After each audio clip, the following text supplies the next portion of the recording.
أعوذ بالله من الشيطان الرجيم.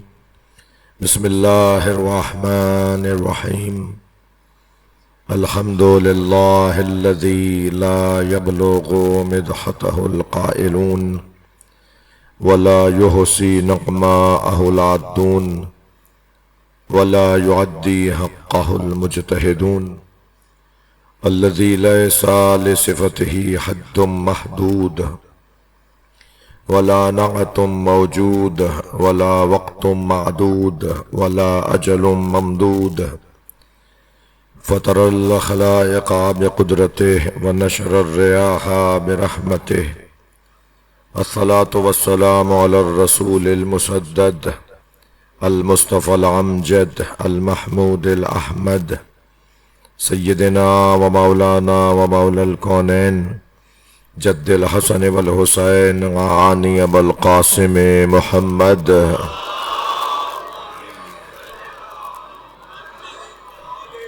وآله الطيبين الطاهرين المعصومين الذين قال الله إنما يريد الله ليذهب عنكم الرجس أهل البيت ويطهركم تطهيرا.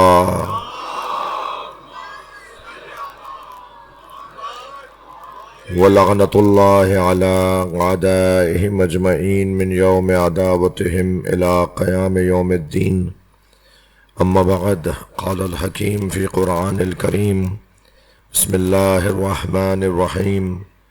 وعد الله الذين آمنوا منكم وعملوا الصالحات ليستخلفنهم في الأرض كما استخلف الذين من قبلهم ولا يمكنن لهم دينهم الذي ارتضى لهم ولا يبدلنهم من بعد خوفهم أمنا يعبدونني ولا يشركون بي شيئا ومن كفر بعد ذلك فأولئك هم الفاسقون. صلوات.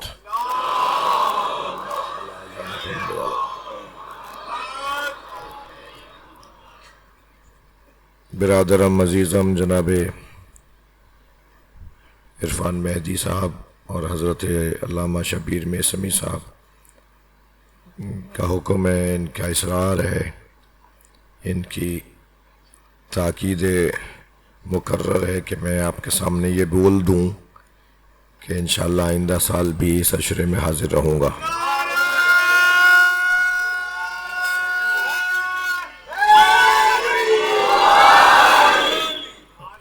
اور یہ آپ کی صلوات اور میرا انشاءاللہ بولنا یہ ہماری عمر میں اضافے کا سبب بنے گا.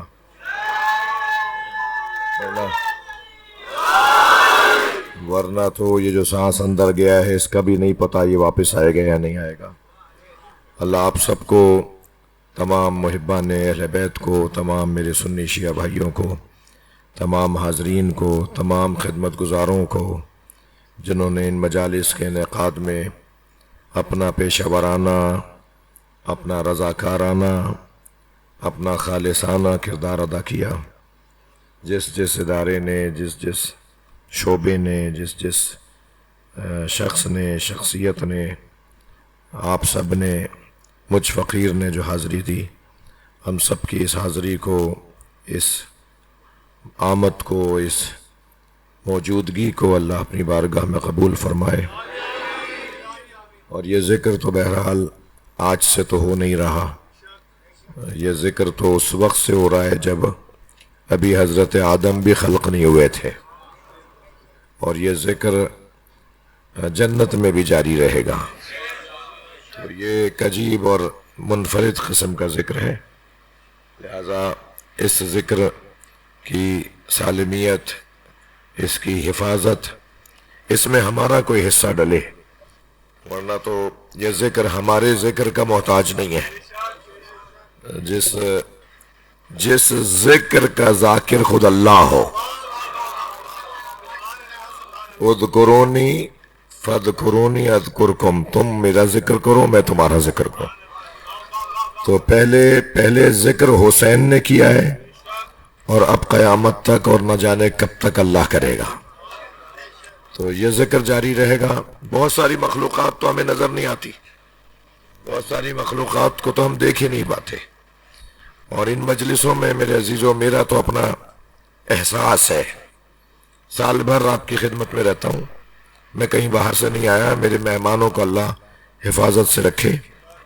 ہمارے جو شہر میں، ہمارے ملک میں جو مہمان آئے ہوئے ہیں، بڑی شخصیات آئی ہوئی ہیں، بڑے پڑھے لکھے لوگ آئے ہوئے ہیں، اللہ انہیں ان کی حفاظت فرمائے، وہ صحیح و سالم اپنے وطنوں کو واپس جائیں یہاں خدمت اور ذکر کرنے کے بعد۔ لیکن میں تو آپ کے سامنے سال بھر رہتا ہوں، میرا اپنا مشاہدہ یہ ہے کہ ان 10 دنوں میں ایسے چہرے دیکھتا ہوں جو سال بھر نظر نہیں آتے۔ اچھا کہاں سے آ رہے ہیں یہ لوگ؟ جی اگر کہتے ہیں کہ یہ ہماری قوم کے لوگ ہیں تو عید کا اجتماع بتاتا ہے ہماری قوم کتنی ہے، یہ تو عید کے اجتماع میں بھی نہیں ہوتے۔ تو میرا تو عقیدہ یہ ہے کہ مجھے کوئی نظر آ رہا ہوتا ہے کہ یہ انسان ہے، کیا معلوم ہے وہ اللہ نے فرشتہ بھیجا ہو، کیا معلوم اللہ نے کوئی جن بھیجا ہو، ملک بھیجا ہو، تو یہ کچھ روحانی معاملہ ہے۔ میں اس وادی کا ہوں نہیں، میرے بھائی مولانا عون صاحب کچھ اس وادی کے تھے، وہ کبھی کبھی بتاتے تھے کہ آج ہم فلاں جگہ مجلس پڑھنے گئے تھے، وہاں آج 10 اجنہ آئے ہوئے تھے، ان کا یہ شعبہ تھا، ان کا یہ اس کام میں وہ تھے، یعنی اس کام کو جانتے تھے، آج فلاں مجلس میں 10 اجنہ آئے ہوئے تھے۔ تو خاص طور پہ تو بہرحال میں اس بحث میں نہیں جانا چاہتا، اتنا عرض کروں گا کہ یہ ذکر ہمارا محتاج نہیں ہے، ہم اس ذکر کے محتاج ہیں۔ جی جتنی دیر تک میں آپ کے سامنے رہوں گا، آپ اور ہم مل کر بیٹھیں گے، ہم اتنی دیر تک فرش پر ہوں گے مگر عرش سے جڑے ہوئے ہوں گے، طے ہے، کیونکہ قرآن کی آیت کی تفسیر ہوگی، صلوات پڑھیں محمد وآلہ۔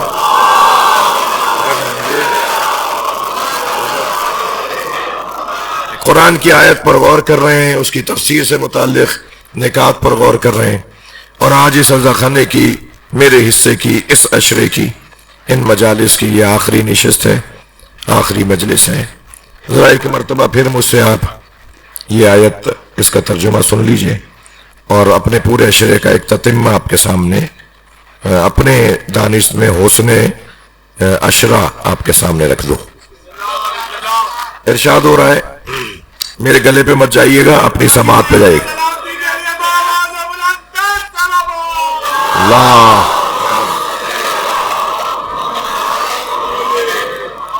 آپ کی توجہات کا ممنون ہو۔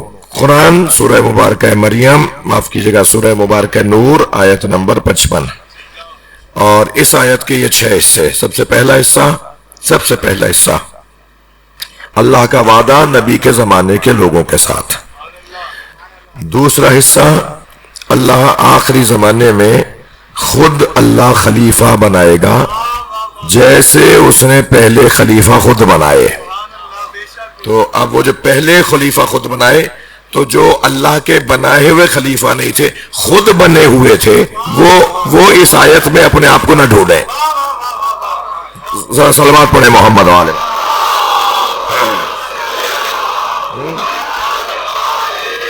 اس لیے کہ قرآن کہہ رہا ہے وعد اللہ الذین آمنوا منکم وعملوا الصالحات، تم میں سے کچھ مومنوں سے اللہ کا وعدہ ہے کہ لَيَسْتَخْلِفَنَّهُمْ فِي الْأَرْضِ، زمین پر وہ خلیفہ بنائے گا، کما استخلف الذین من قبلہم، جیسے پہلے اس نے خلیفہ بنائے۔ یہ بات ہو چکی۔ دوسرا وعدہ اس کا یہ ہے کہ وَلَا يُمَكِّنَنَّ لَهُمْ دِينَهُمُ الَّذِي ارْتَضَىٰ لَهُمْ، وہ پوری زمین پر اس دین کو متمکن کرے گا، وہ پوری زمین پر اس دین کو حاکم بنائے گا جس دین سے وہ راضی ہو گیا۔ اب یہ کسے نہیں پتا کہ اللہ کون سے دین سے راضی ہوا ہے؟ یہ سب کو پتا ہے کہ اللہ اس دین سے راضی ہوا جس میں علی کی ولایت ہے۔ من کنت مولا، جب یہ نبی نے کہہ دیا کہ میں جس کا مولا ہوں اس کا علی مولا ہے، تو پھر قرآن سورہ مائدہ میں آیت نازل ہوئی، اور آیت یہ نازل ہوئی الیوم اکملت لکم دینکم واتممت علیکم نعمتی ورضیت لکم الاسلام دینا، آج تمہارے دین اسلام سے میں اللہ راضی ہو گیا۔ صلوات پڑھیں محمد۔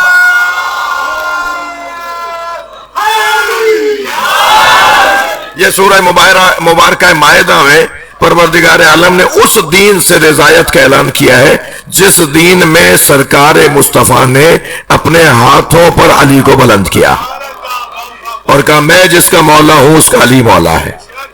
اور پھر میں کیوں اس بحث میں، وقت کی تنگی بھی ہے اور جلدی جلدی بہت سارے سیلاب کی طرح پوائنٹ ہیں جو ذہن میں آ رہے ہیں، مگر دل کر رہا ہے کہ ایک جملہ یہاں کہہ دوں.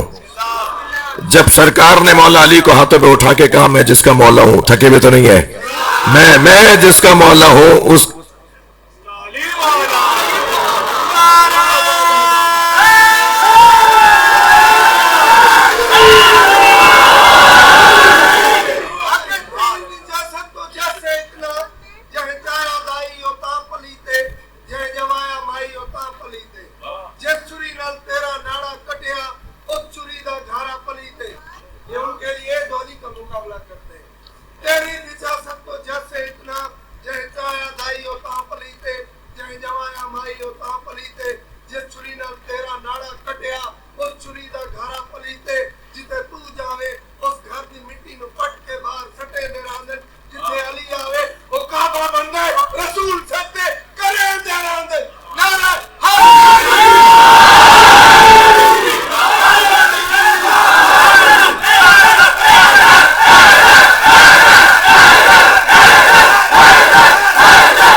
صلوات.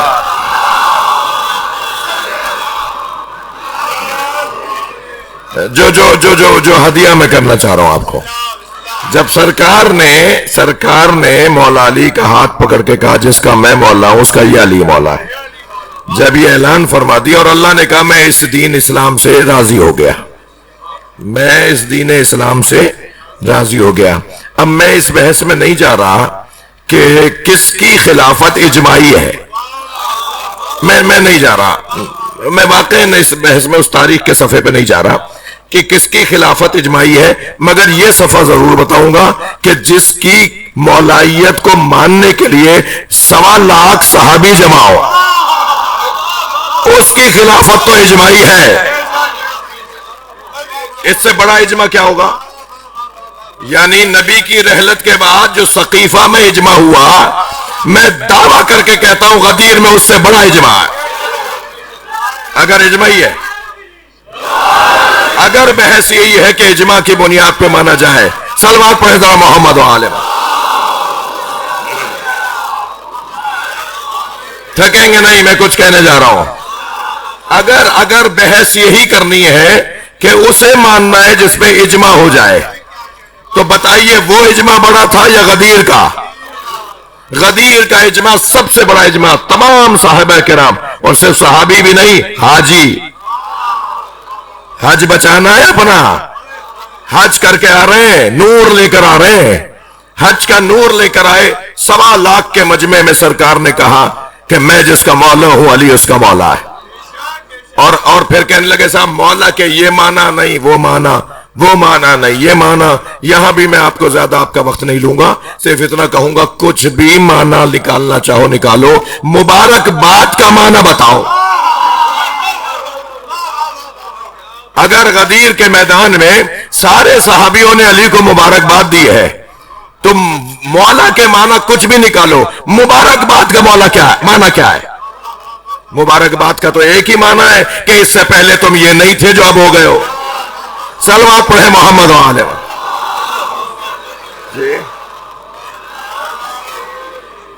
تو یہاں پروردگار عالم نے اعلان کیا کہ لَيَسْتَخْلِفَنَّهُمْ فِي الْأَرْضِ كَمَا اسْتَخْلَفَ الَّذِينَ مِنْ قَبْلِهِمْ. تھکے تو نہیں ہیں؟ اس کے بعد والے مرحلے پہ فرمایا اس دین کو میں زمین پر، بھائی قرآن ہے یہ کہہ کر مجھ سے آپ کی جان نہیں چھٹے گی کہ تاریخ کا کوئی صفحہ ہے. یہ تاریخ کا صفحہ نہیں ہے، یہ ہمارے ایمان کا صفحہ ہے، یہ ہمارے ایمان کا صفحہ ہے. قرآن کہہ رہا ہے، اللہ ارشاد فرما رہا ہے، سورہ مبارکہ نور کی 55ویں آیت ہے کہ اللہ زمین پر اس دین کو متمکن کرے گا جس دین سے اللہ راضی ہو گیا. اور یہی اللہ کہہ رہا ہے کہ میں کس دین سے راضی ہوا، وہ قرآن سے قرآن کی بات ہو رہی ہے نا. تو تھوڑا سا اور آگے بڑھیے. وَلَا يُبَدِّلَنَّهُمْ مِنْ بَعْدِ خَوْفِهِمْ أَمْنًا. اور ہم پوری زمین جب خوف سے پر ہو چکی ہوگی، ہم پوری زمین جب خوف سے پر ہو چکی ہوگی، اس خوف کے صفحے کو پلٹ دیں گے اور ساری زمین پہ امن حاکم ہو جائے گا۔ جی، لوگ ڈھونڈ کر نکلیں گے، ڈھونڈنے نکلیں گے، مگر انہیں کوئی مستحق نہیں ملے گا۔ صدقہ لیے پھر رہے ہوں گے مگر لینے والا نہیں ملے گا۔ کسی کو مستحق صدقہ جان کے دیں گے تو وہ کہے گا میں خود صدقہ دینے نکلا ہوں۔ ایسا آئیڈیل، ایسا مثالی زمانہ آ جائے گا۔ اور ایک اور اس زمانے کی جو خوبصورتی ہوگی وہ ہوگی وَيَعْبُدُونَنِي وَلَا يُشْرِكُونَ بِي شَيْئًا۔ اللہ کہہ رہا ہے صرف اور صرف مجھ اللہ کی بندگی ہوگی، کوئی اور میرے ساتھ شریک قرار نہیں دیا جائے گا۔ وَمَنْ كَفَرَ بَعْدَ ذَلِكَ، اس کے بعد بھی اگر کوئی کافر ہو جائے تو اولئک هم الفاسقون، تو ایسا بندہ فاسق ہے، فسادی ہے۔ کل کی مجلس جہاں میں نے روکی، یعنی مضمون ہمارا ایک منزل پر آیا، وہ یہ تھا کہ دیکھیے یہ آئیڈیل ماحول اس وقت تک نہیں آئے گا، تھوڑا سا حوصلہ کیجئے گا، آئندہ قسمت ہوگی تو آئیں گے آپ کے پاس۔ جی، اور پھر رات بھی ایسی ہے، اور میں علامہ اقبال اور قائد اعظم محمد علی جناح اور ابتدائی زمانے کے جو حکمران رہے جنہوں نے 9 اور 10 محرم کو چھٹی لکھ دی، ان کی مغفرت کے لیے بھی چاہوں گا بلند صلوات پڑھیں۔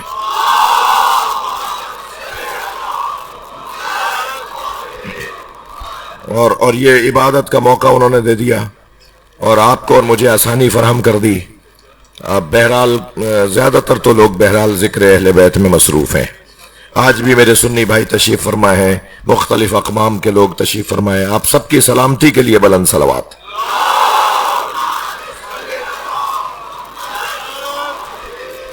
یہ ماحول، جس ماحول کا وعدہ اللہ کر رہا ہے، یہ ماحول کیسے آئے گا؟ یہ ماحول ہم ہی بنائیں گے۔ تھک نہیں رہے؟ یہ ماحول ہم ہی بنائیں گے۔ اور ہم کیسے بنائیں گے؟ ہم بنائیں گے اس وقت کہ جب ہم انسان بنیں گے۔ بھئی یہ انسانوں کی بات ہو رہی ہے، یہ دین اسلام اللہ نے انسانوں کے لیے منتخب کیا ہے۔ جانوروں کو تو انسان کی خدمت میں رکھا ہے، پودوں کو تو حیوانات کی خدمت میں رکھا ہے، زمین کو تو پودوں کی خدمت میں رکھا ہے۔ انسان زمین پہ قربان نہیں ہوتا، انسان پتھروں پودوں پہ قربان نہیں ہوتا، انسان جانوروں پہ جان نہیں دیتا۔ یہ ساری کائنات انسان پر قربان، مگر انسان کس پہ قربان؟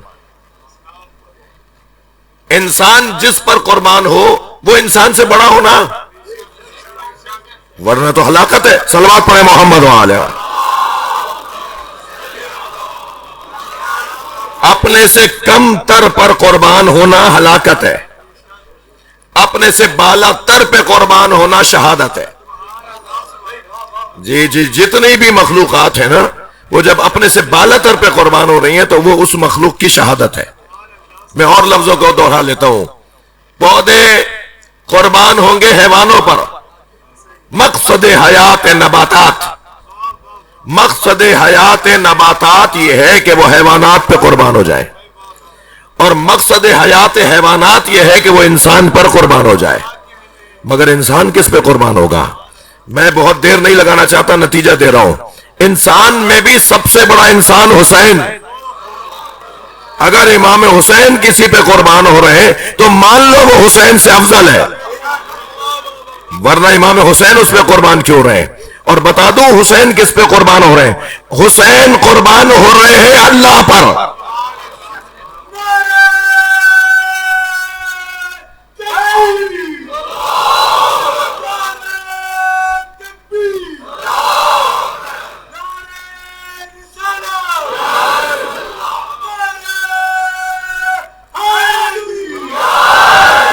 خلاصہ بیان کر دیا مجھے لگتا ہے میں نے اپنی مجالس کا، یعنی ہدف قربانی ہے امام حسین عقیدہ توحید۔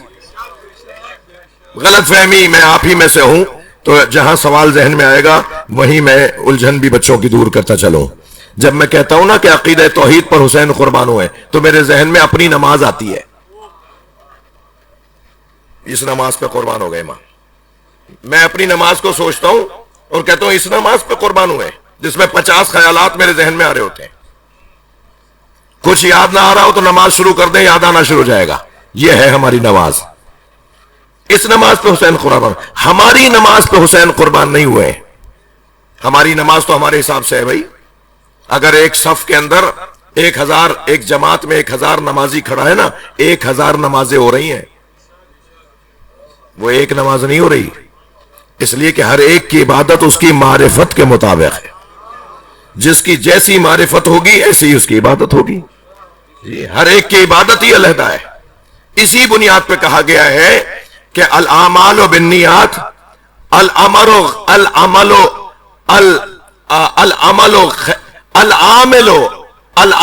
خیر من عملہ.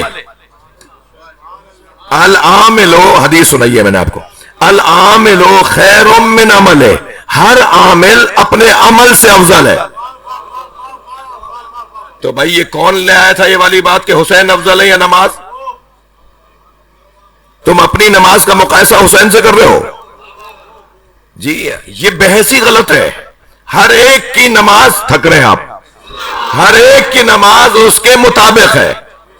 یہ اللہ پر قربان ہوئے یا میری نماز پہ قربان ہوئے؟ امام حسین. اب میں مثال دینے جا رہا ہوں. جب صفین کے میدان میں علی مولا کی تلوار نکلی ہوئی، سروں پہ سر گر رہے، تنوں سے تن علیحدہ ہو رہے، سروں سے تن علیحدہ ہو رہے، گھمسان کی جنگ تھی. ایک شخص نے آگے آ کے کھڑا ہو کر مولا کے سامنے آ کے کہنے لگا، یا علی مجھے اللہ سمجھائیے. مولا نے تلوار نیام میں رکھ لی، گھوڑے پر بیٹھ کر اسے توحید کا درس دینے لگے. ایک صحابی نے آگے بڑھ کر اسے ٹوکا، یہ وقت ہے سوال کرنے کا.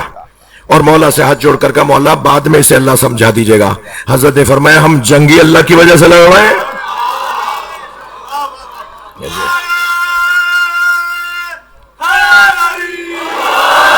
بڑا حسین جملہ ہے مولا علی کا. علی کی طرح علی جملہ.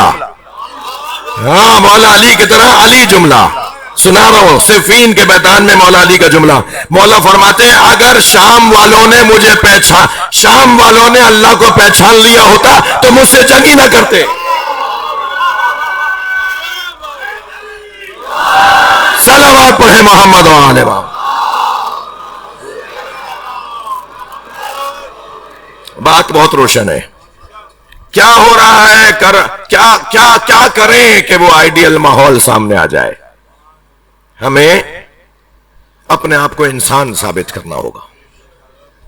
انسان کی تعریف، انسان کسے کہتے ہیں؟ میں نے کل آپ کے سامنے 4 چیزیں رکھی تھیں صرف مضمون آپ کے ہاتھ میں دینے کو. انسان کسے کہتے ہیں؟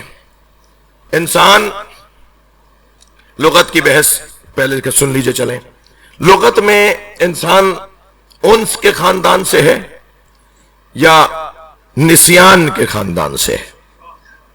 لغوی اعتبار سے انسان یا نسیان کا لفظ ہے، یعنی بھولنے والا، بھول جاتا ہے. یہ حسن ہے ہمارا، یعنی امت کا حسن ہے بھولنا، اور نبی کا کمال ہے نہ بھولنا. وہاں صاحب و نسیان نہیں ہے، وہ بھولتے نہیں ہیں. ہمارا حسن ہے کہ ہم بھول جاتے ہیں. تو یا تو ہم نسیان کے خاندان سے ہیں اور یا ہم انس کے خاندان سے. اب یہاں پر توجہ میں چاہوں گا آپ سے عزیزان گرامی. انسان کی جو صفت ممیز ہے، جو اسے دیگر مخلوقات میں ممتاز بناتی ہے، وہ کیا چیز ہے؟ 4 نظریے ہیں. سب سے پہلا نظریہ علم. علم ہے جو انسان کی صفت روشن، صفت بارز ہے، صفت ممیز ہے. ٹھیک ہے. دوسری چیز ہے محبت. یہ تعریفیں ہوئی ہیں، کتابیں ہیں اس پر، مقالے ہیں اس پہ، سیمینار ہیں اس پر. میں خلاصہ آپ کے سامنے، یعنی سمجھے کہ 10 کتابوں کا خلاصہ شاید آدھے گھنٹے میں بیان ہوگا. انسان کا تعارف یا علم ہے، انسان کا تعارف یا محبت ہے، انسان کا تعارف یا ارادہ ہے، ارادہ، انسان کا تعارف یا آزادی ہے، آزادی. خود سوچنے دو، خود فکر کرنے دو، اسے ذہنی طور پہ آزاد چھوڑو، اس پر پابندیاں نہیں لگاؤ. یہ اگر ہے تو انسان ہے. اگر سوچنے پہ بھی پابندی ہے، ٹھیک ہے، تو یہ انسان نہیں ہے. اسے انسانوں کی شکل والے کو حیوان کر دیا گیا ہے، یا خود یہ اس انداز سے حیوان ہو گیا ہے۔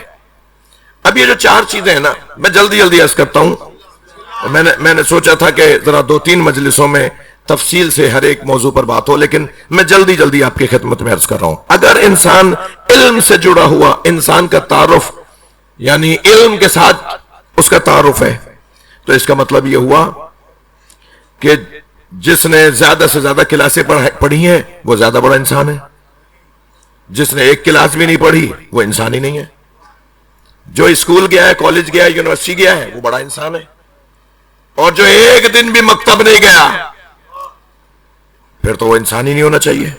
یا میں اور لفظ بدلتا ہوں، جو 8ویں کلاس میں ہے وہ بڑا انسان ہے، جو 7ویں کلاس میں وہ چھوٹا انسان ہے، جو 7ویں کلاس میں وہ بڑا انسان ہے، جو 6ٹھی کلاس میں وہ چھوٹا انسان ہے۔ پھر تو یہ ہوا، اگر علم انسان کی صفت بارز ہے تو پھر مکتبوں میں، مدرسوں میں، اکیڈمیز میں، کالجوں میں، یونیورسٹیز میں جانے والا بڑا انسان ہوا۔ ایسا ہی ہے اگر یہ معیار ہے۔ ہم نے تو ایسا بھی دیکھا کہ جو کسی مکتب میں نہیں گیا اور وہ سب سے بڑا انسان نظر آیا۔ بلکہ لفظوں کو اگر بدل کے کہوں، یہ جو علم ہے نا، علم یہ حجاب اکبر بھی ہے اور فساد اکبر بھی ہے۔ اگر علم کو دیکھیں، میں ایک ایک کر کے آگے چل رہا ہوں، اگر صرف علم کو معیار لیں انسان ہونے کے لیے تو علم تو حجاب اکبر بھی ہے۔ بھائی تھکنا نہیں میری باتوں سے، علم تو حجاب اکبر بھی ہے۔ حدیث نے کہا ہے العلم حجاب اکبر، یہ حدیث ہے۔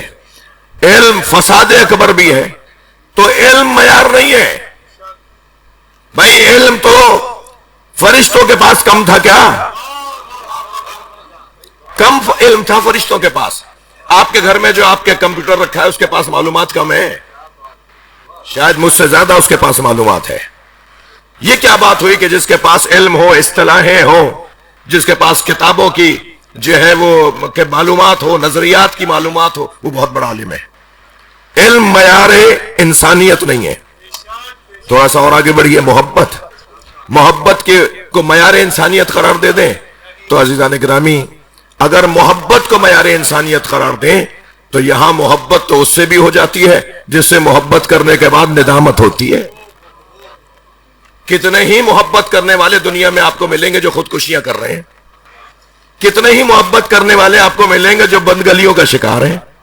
تو یہ کہاں سے معیار ہوا؟ اس میں بہت ساری باتیں، اصلی بات آپ لے رہے ہیں، میں آپ کے چہرے دیکھ رہا ہوں۔ تیسری چیز معیار انسانیت، ارادہ۔ بھائی حیوان کا ارادہ نہیں ہے، انسان کا ارادہ ہے۔ آپ کا ارادہ تھا، میرا ارادہ تھا، تو آ گئے نا۔ یہ ارادہ ہمارے انسان ہونے پہ دلیل بن جائے۔ اگر ارادہ ہمارے انسان ہونے پہ دلیل ہے تو ارادے سے پہلے ایک منزل ہے، اور اس منزل سے پہلے بھی ایک منزل ہے۔ ارادہ تو تب آتا ہے کہ جب پہلے خیال آ جائے، اور پھر خیال کے بعد شوق آ جائے، اور پھر شوق کے بعد ارادہ آتا ہے، اور پھر ارادے کے بعد تو عمل باقی ہے۔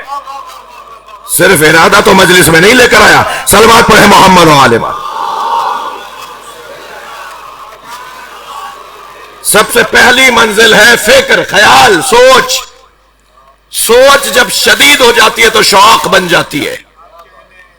سوچ، فکر جب شدید ہو جائے تو وہ شوق بن جاتی ہے، اور شوق جب شدید ہو جائے تو ارادہ ہو جاتا ہے، اور ارادہ جب پختہ ہو جائے تو عمل ہو جاتا ہے۔ اس سے پہلے بھی تو کچھ ہے، وہ شوق کہاں سے آیا؟ اس کے بعد چوتھا عنوان کیا ہے انسان ہونے کے معیار میں؟ جی آزادی۔ سوچو، خود سے سوچو، کیا ہماری سوچ کے اوپر پابندیاں لگانے کے لیے غیر محسوس کام نہیں ہو رہے؟ حتیٰ بھائی ہم تو روڈ پہ گزر رہے ہوتے ہیں، یہ جو اشتہار کا بورڈ لگا ہوتا ہے نا، یہی ہماری سوچ کو محدود کرنے یا کہیں موڑنے کا ذریعہ ہے۔ یہ جو ہم اسکول کالجوں میں جاتے ہیں، حتیٰ بعض اوقات تو کوئی منظر دیکھ کر جو ہماری سوچ تبدیل ہو رہی ہوتی ہے، ہم یہ یوں ہی نہیں لگے ہوئے، بعض لوگ تو کتنے ارادوں کے ساتھ، ہم تو 1 سال 2 سال کا منصوبہ نہیں بناتے۔ یہ شیطان لوگ جو ہے نا، صلوات پڑھے ذرا محمد والے، یہ 100 سال کے منصوبے بناتے ہیں. آزادی، آزاد. سوچو اب یہ وہی منزل ہے جس منزل کے لیے میرے مولا حسین نے لشکر یزید سے خطاب فرمایا تھا. ان لم تکن دینن، اگر تمہارا کوئی دین نہیں ہے، فکونوا احرارا فی دنیاکم، اگر تمہارا دین نہیں ہے نا تو کم سے کم اپنی دنیا میں ہی آزاد ہو جاؤ. اپنے جینے کے طریقے، اپنے وسائل زندگی کو ہی آزادی کے ساتھ حاصل کرو. پھر بحث آ جائے گی کہ آزاد فرد ہو یا معاشرہ. اگر معاشرے کو آزاد کروانا ہے تو یہ ناممکن ہے جب تک کہ فرد آزاد نہ ہو. فرد ہوتا ہے جو معاشرے کو آزاد کرتا ہے. عزیزان گرامی، پاکستان آزاد نہ ہوتا اگر قائد اعظم آزاد نہ ہوتے. ایک آزاد شخص نے سب کو آزاد کروایا ہے. صلوات پڑھیں محمد و آل محمد.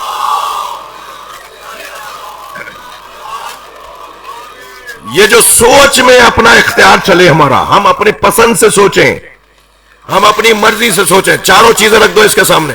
قرآن نے تو بہت پہلے کہا ہے جی انا ہدیناہ السبیل، ہمارا کام تمہیں رستہ دکھانا تھا.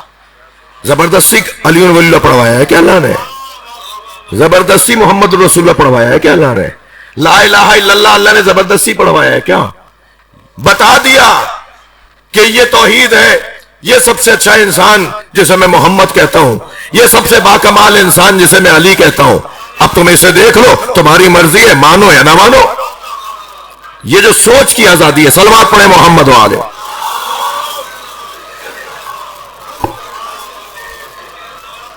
یہ انسان کا جوہر ہے. نہیں نہ علم انسان کی صفت بارز ہے. بھائی میں کیا کروں، آج میں 9 محرم کو یہ فلسفہ لے کے بیٹھ گیا، مگر میری مجبوری ہے، برداشت کیجئے آپ.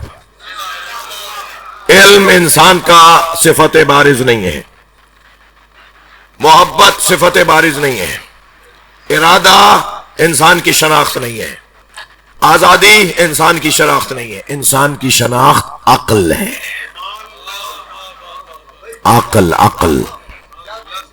عقل انسان کی شناخت ہے.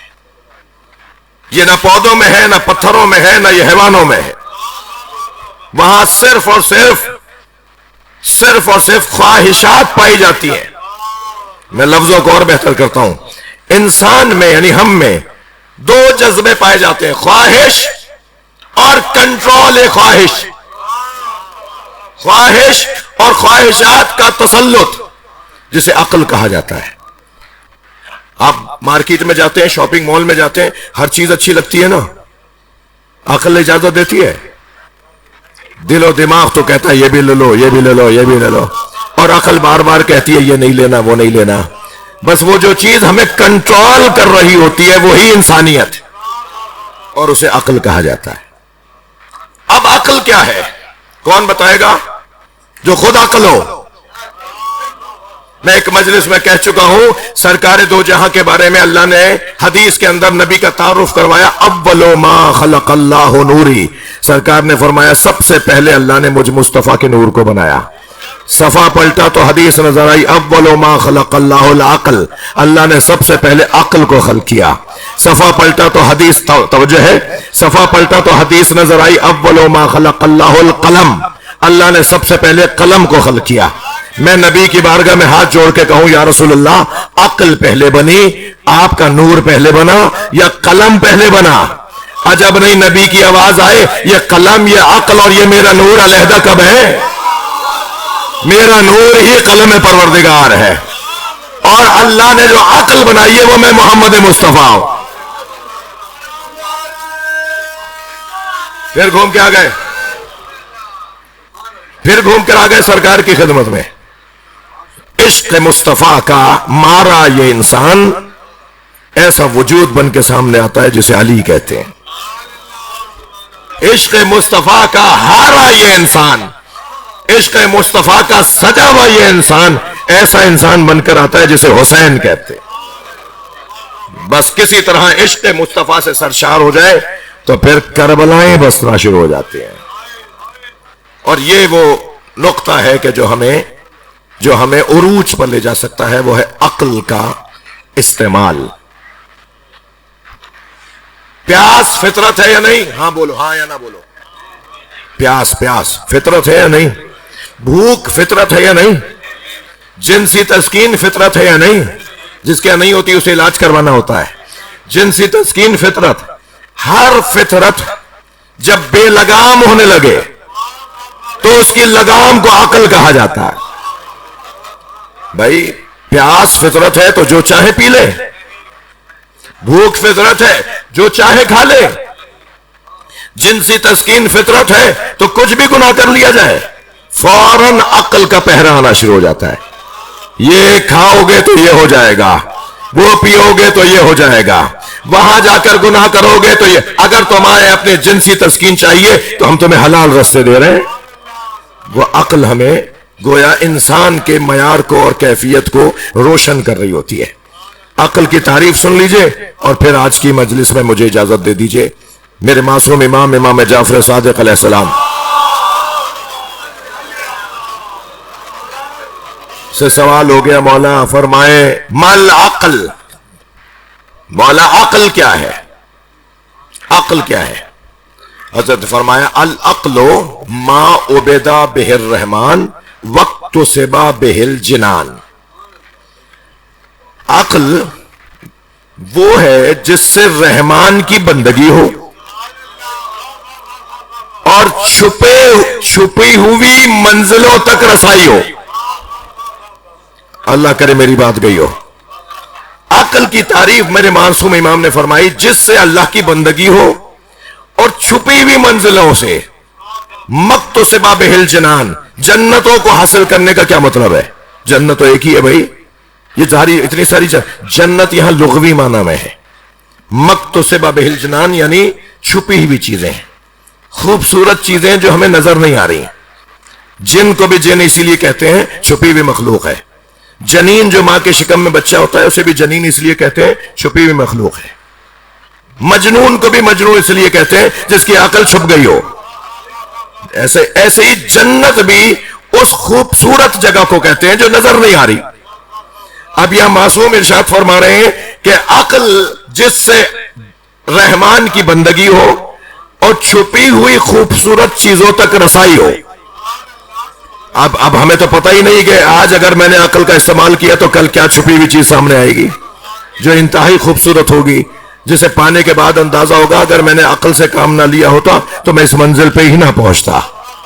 اور عزیزان گرامی یہ ہے انسان کی شناخت.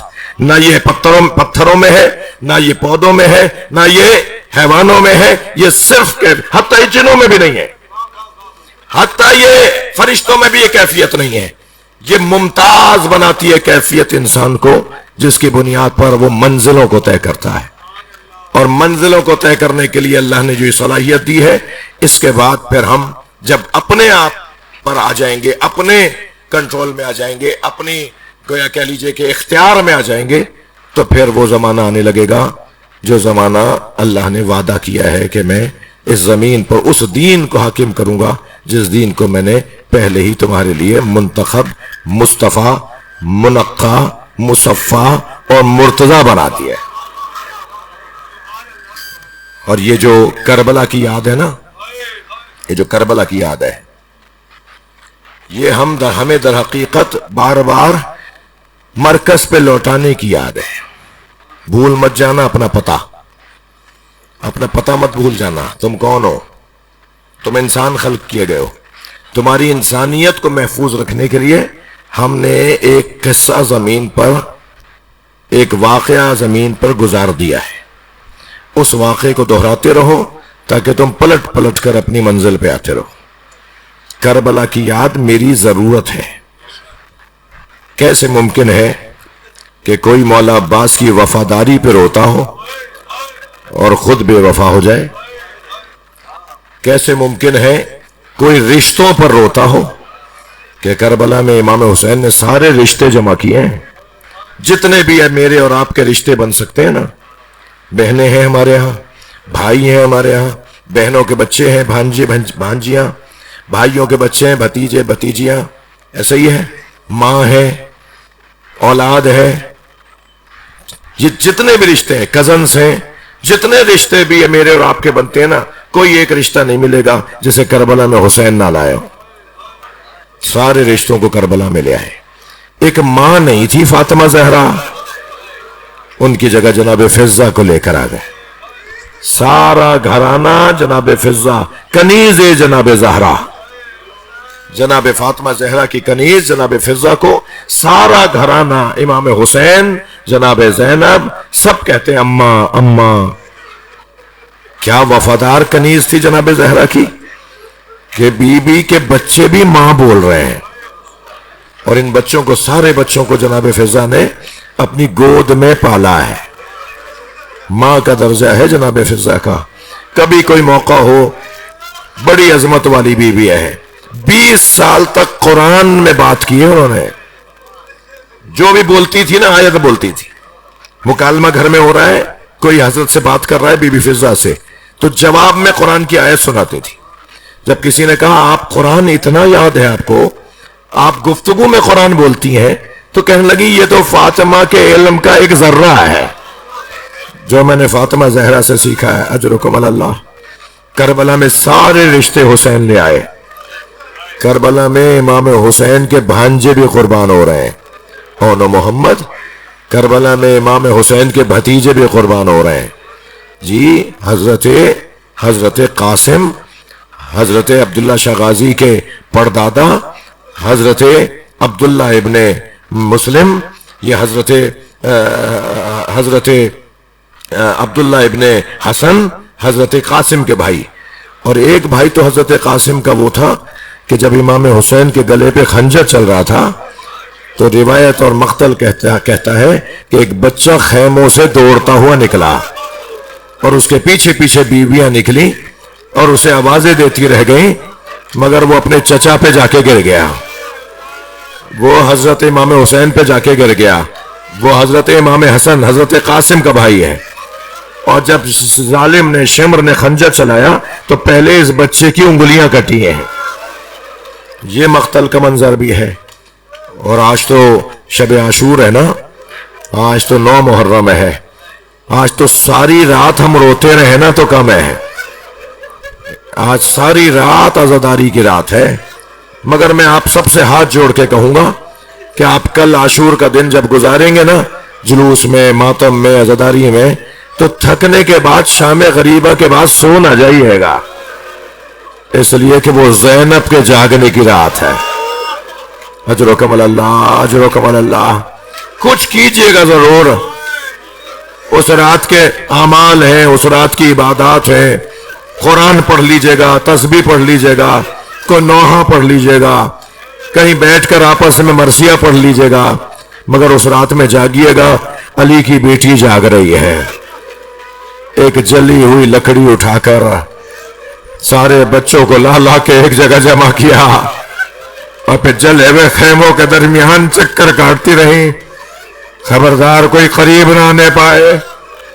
ساری بیویوں کو ایک جگہ بٹھایا جناب زینب نے، اور سب کو ایک جگہ بٹھانے کے بعد ان کی اکیلے حفاظت کر رہی ہیں. اور امام سجاد کے پاس جا کے کہتی ہیں زین العابدین تم آرام کرو، اے میرے لال کل 11 محرم تو بڑا طویل سفر ہے، ہمیں تو نہ جانے کہاں سے کہاں جانا ہے. میرے لال تم تو ہمارے قافلے کے سالار ہو. ایک سجدے میں امام سجاد نے رات گزاری ہے.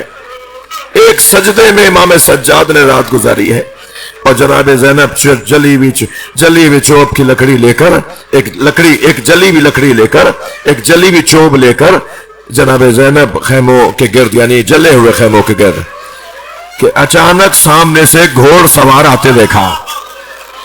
ایک گھوڑے پر، اجرکم اللہ، اجرکم اللہ، ایک گھوڑے پر مسافر ایک سوار آ رہا تھا.